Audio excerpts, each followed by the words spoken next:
ભારતના રાષ્ટ્રપતિ દ્રૌપદી મુર્મુએ નર્મદા જિલ્લાના એકતાનગર ખાતે વિશ્વની સૌથી ઊંચી 182 મીટરની સરદાર વલ્લભભાઈ પટેલની પ્રતિમા સ્ટેચ્યુ ઓફ યુનિટીની મુલાકાત લીધી અને પુષ્પો વડે સરદાર સાહેબની વિરાટકાય પ્રતિમાની પાદ પૂજા કરી ભાવાંજલિ અર્પી હતી।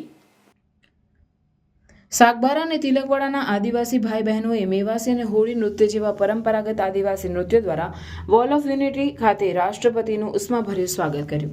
સ્ટેચ્યુ પરિસર સ્થિત પ્રદર્શન કક્ષની તેમણે મુલાકાત લીધી હતી, જ્યાં ભારતની સ્વતંત્રતા ગાથા, ગુલામીથી સ્વાતંત્ર્ય સુધીની સફર, ભારતની એકતા માટે લોખંડી પુરુષ સરદાર વલ્લભભાઈ પટેલના સંઘર્ષ અને યોગદાનની તલસ્પર્શી વિગતોથી વાકેફ થયા હતા। રાષ્ટ્રપતિ અને મહાનુભાવે સ્ટેચ્યુ ઓફ યુનિટીની વ્યુઇંગ ગેલેરી એટલે કે સરદાર સાહેબના હૃદય સ્થાનેથી સરદાર સરોવર, નર્મદા ડેમ અને વિંધ્યાચલ સાતપુડા ગિરિમાળાનું પ્રાકૃતિક સૌંદર્ય નિહાળ્યું હતું। મુલાકાત દરમિયાન એસઓયુના ગાઈડ સ્ટેચ્યુ ઓફ યુનિટીના સમગ્ર નિર્માણ કાર્ય અને પ્રોજેક્ટની વિશેષતા, સ્ટેચ્યુ પરિસરની પ્રવાસન સુવિધાઓ અંગેની પશ્ચાદભૂ વર્ણવી હતી। નોંધનીય છે કે રાષ્ટ્રપતિ દ્રૌપદી મુર્મુ બુધવારે મહાશિવરાત્રિના પાવન દિવસે નર્મદાના મહેમાન બન્યા હતા, જ્યાં રાત્રિ રોકાણ બાદ આજે બીજા દિવસે તેમણે સ્ટેચ્યુ ઓફ યુનિટીની મુલાકાત લીધી હતી।